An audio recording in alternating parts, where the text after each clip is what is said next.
Welcome to Counseling Now. I'm Herman Cummings. And I'm Grace Lopez. Today we're going to be talking about interviewing for your potential site for practicum and internship. Today we have a guest, Dr. Michael Baltimore. He's going to be talking to us about interviewing for your site. Now, what advice would you give an intern looking to interview for practicum and internship? Well, first, let me just say thank you to both of you for allowing me to be on Counseling Now. It's been a great show. I hope people are tuning in to watch the show. There's a lot of information on here, and the both of you have done a great job in this process. It's an interesting topic because I think we sometimes don't prepare people enough for doing some of the basic interviewing that they have to do, and the kind of information that goes about during the interview process, that both from the potential intern learning about the site and what goes on, and there's a lot typically at community agency sites, but also sharing about themselves during the interview process, just how much to do, what are the do's and don'ts, what are the things that what are the purpose that you have for going in, what is the purpose, and so basically when I prepare students to talk about this, we're looking at a matchup between what the goals are for that individual student and what their professional goals are once they end the program and move into their career, and what the site can offer them that furthers those goals. Well, it also is important to know that the sites themselves have expectations, and so Yes. They really want to know that you are going to be a benefit to them. You're going to help them do the kind of things that they want to accomplish. So it's really the working together during that. So you have to conceptualize that piece of it as you in the interview process. And of course, like I started out by saying, Herman, you really have to have a good conceptualization of the interview process and put forth your best effort, and that's tough sometimes. I know both of you have been in interviews, and Herman, you're about to start your practicum Yes, I am. internship, and Grace, you've been in yours, coming out of it. And so, as we talk about this, I hope that the two of you will feel a little free to talk about your experience during those interviews, because I think people have to prepare. I really do. And another thing is a question that a lot of people don't ask is about paperwork. Well, yeah, you said it. There's so many things that go on in an interview, and if you haven't thought about these things, like what would the interviewer ask me? What does this agency or center director ask as I go in? There's so many things. But yes, you mentioned an important one. From an agency point of view and an administrative point of view, a center director wants to make sure that whoever they hire as an employee or as an intern is going to get all of the paperwork, all the charting done, get all the paperwork signed at the right time, and keep up a chart and progress notes and all of those kinds of things, even letters out of the agency and otherwise, but do that in a timely and efficient manner. So that certainly is something that administrators want to know about, and they may even ask you about. But they can ask you about a lot of other questions too. I mean, certainly there's Right. theoretical Right. orientation, and what are your experiences and so forth. But in getting to know the site, how can students get to know the site?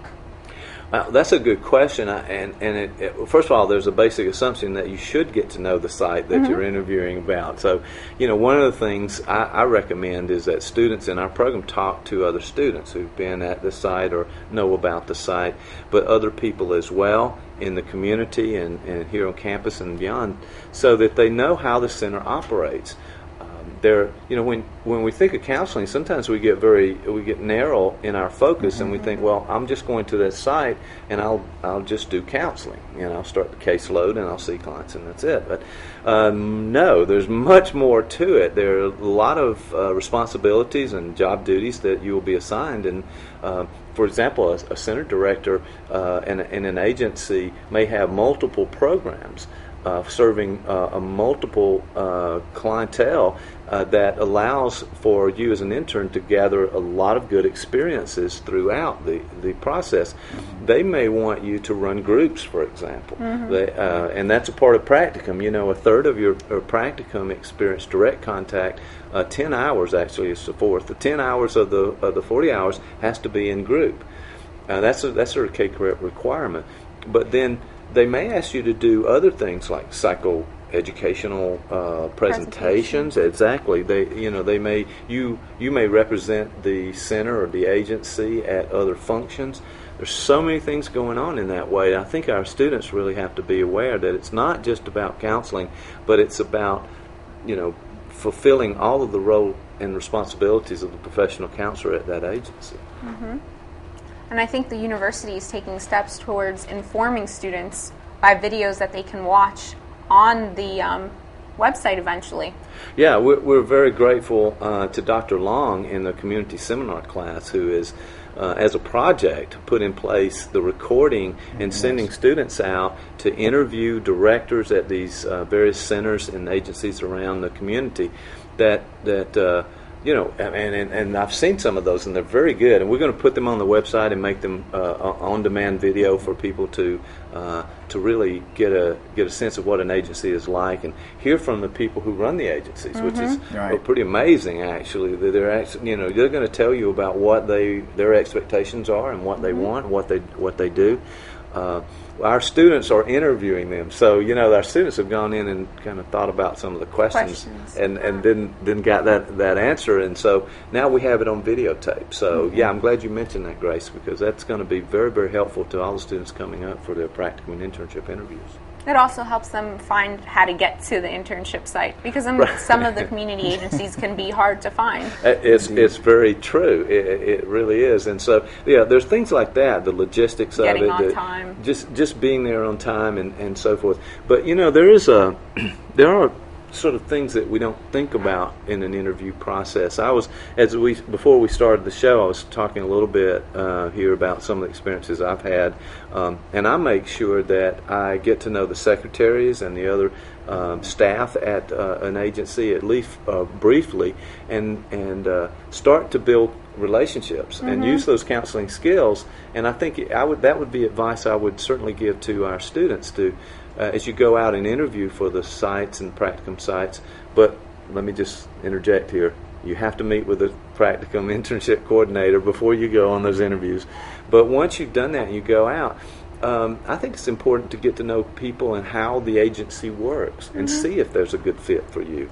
If you could work in that environment or not. Yeah, absolutely. It may not, what people tell you, it may not be exactly what you discover once you get there. And after all, we're looking for sort of the fit between you and the agency. And it's also important for them to remember that they can ask questions too on an interview. Yeah, that's a very good point. I really think that you have to be prepared you have certainly going to have to answer a number of questions, obviously, but you get to ask questions of the agency and the director and the people you're interviewing. There's some places you interview with one person and they make that decision. Other places you have to be prepared to be interviewed by a panel of people. Wow, that's a little different. And so if you're not prepared, that could be a shock for you. But the point that you brought up is asking your questions of the agency. It shows your interest. Yeah, it shows your interest, your knowledge, and I think that conveys a lot to the person you're interviewing with, and it could be very helpful to you. So they want to know that you have done your research and looked at how that agency operated, because the ultimate question for them is that, are you appropriate fit? And then what can you offer? What can you provide for this agency? It's a two-way street. You're providing a free service. Yes, that's understandable. And they're providing a free service of the experience and the supervision. And so it goes both ways. It really does. And it's also important to talk about commitment with these internship sites. Yes, it really is. Now we've run into several situations where people, our students, have gotten a little anxious about securing a practicum internship site, and they'll make a commitment and later have to pull out of that commitment. And quite frankly, that does some harm to our relationships. Even though we have very good relationships with the agencies in the community, we have to go back and kind of do some work there after that occurs. So I want to say to students, look, yeah, you can interview for multiple sites, but not make a commitment until you're fully sure. And then once you make that commitment, stick with it, because that is very, very important in lots of ways. After all, you're representing our program and Columbus State University and your training and all the individuals involved in your training as well when you go out. So we certainly don't want to burn any bridges out there, and we want to maintain our good relationships with all the people in the community that we have. We've been very fortunate in that way, and we certainly honor those relationships and because after all, these folks at the agencies and hospitals and clinics around here have partnered with us to provide training for our students. It's a very valuable part of what the training program is all about. So for our practicum and internship applicants, be very careful about making those choices, and once you've made it, stick with it. I think that'll turn out well for you. And you don't want to burn bridges with other people in the community, because you might be at your internship site and they may not be looking for a full-time staff member. Most of the time they're not. And then you need to go looking for a job, and maybe that place that you turned down. Spot, right? Right. Yes, that's kind of burning the way. bridges is never helpful. No, not very. And I think that you do have to take care of yourself through this and look further than just that one connection there, because we talk about our students getting in and being in the role of professional counselor, and really that's interacting with the community at large. You're going to need other support people. You may resources of all kinds, exactly, DFACs and other agencies that you'll be working with. Mm-hmm. And you never know when there's a job coming up. Right. Yeah, and one more thing about that, Grace, is that we've had a number of people, and I don't know the exact count on this, but mm-hmm. quite a few who started their practicum and internship in an agency and actually been hired at that agency. Yeah. Mm-hmm. So there's been a few. Yeah, it's quite a few actually over the years. So we're real proud of that. So, I hope some of this discussion has been helpful to the students as they go out on the internship. And I would say this: please feel free to talk with a faculty member, our graduate assistants, other graduate students in the program, that gather as much information about before that interview about that agency and the personnel and the people there, what they're looking for, and do your research before you go, and then be yourself. I mean, we talk sometimes about the notion of trusting the process. But I really think you have to do more than just that. You really have to know your theories, your counseling skills. And here's something that's interesting. Sometimes we forget to use those counseling skills in these type situations. Mm-hmm. In the mm-hmm. actual interview process, we forget our basic counseling skills and sort of put that aside, and we want to use that for our counseling clients. But no, actually it can help all of us when we're in those kind of situations. I talked earlier about theoretical orientation and knowing your theories. You are going to get that question. I was going to ask you guys, both of you, mm-hmm. Did you get the question, what is your theoretical orientation, when you interviewed? I've gotten it. You did? And they made sure to say, don't say integrative. Do not say integrative. That's fine. Well, that's eclectic. Those terms have been overused a little bit there. Mm-hmm. So, yeah, I can understand that. Herman, did you get that question? I did not get that question, but one question that I did get was, why are you right for this site? Which is a question that you need to be able to answer if you want to be selected for the site. And what you could bring to the table, as you were saying. Why is this site right for you? Right. Wow. Those are pretty important questions. And let's say you didn't think about those questions coming your way. You're going to be stumped a little bit. It might set you back. And also, we mentioned the idea of there might be a panel. And Grace, what are some of the other questions that you were asked during the interview? If you could be any tree, what tree would you be? Okay. What's your favorite cartoon? What's your favorite cartoon, and what type of tree is your favorite tree? If you could be any tree, what tree would it be? If you could be any tree. I'm stumped right now. So, see, I think that's the kind of thing that you have to be ready for. And I want to say that it's not probably the answer to that question is not as important as how you mm-hmm. deal with and manage that kind of question. The stress. That you yourself in that you feel comfortable with, even though that's probably an anxiety-producing mm-hmm. Type situation, mm-hmm. that you're comfortable enough with yourself that you can respond to people in a natural way that gives them an idea that you can manage what the agency is needing, and you're going to be a good fit for that.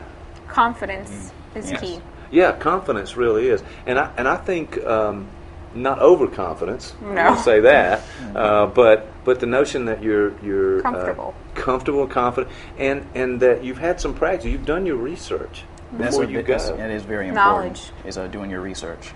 It's a pretty good idea. Well, because before I even interviewed for my site, I interviewed other students in the program, other faculty members who knew about the different sites that I was considering. So I already knew the ins and outs of what was going on, what type of place it was. So when I was there for the interview, I was basically prepared. I knew what kind of person the interviewer was, right, and how to approach her.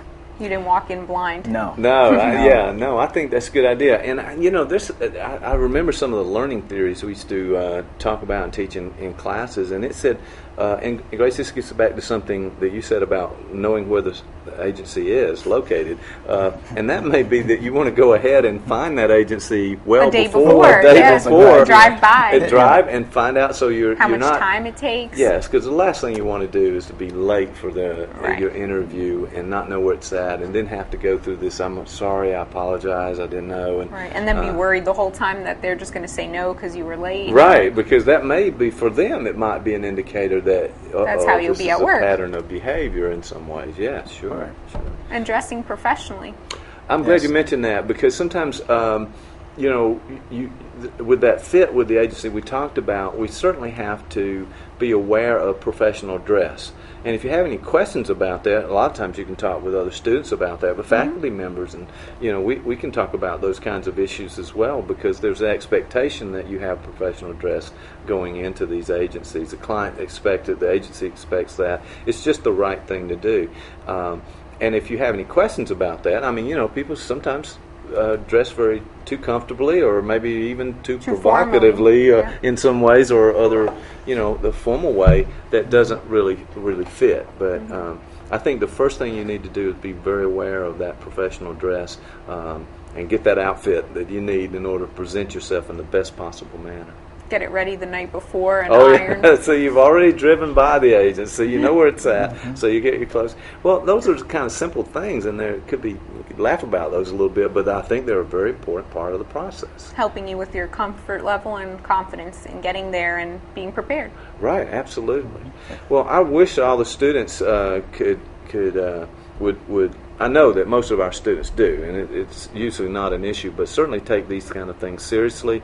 They are representative. You're representing us in this program and the instruction that you had, and more importantly, yourself in those situations. And I hope our discussion today has been helpful about that. And certainly, if anybody has any questions out there that's viewing this, and if you're about to go on practicum and internship interview, that feel free to talk to any of our faculty. And of course, I think you guys, as you're around, that you'll be available to do that as well. So.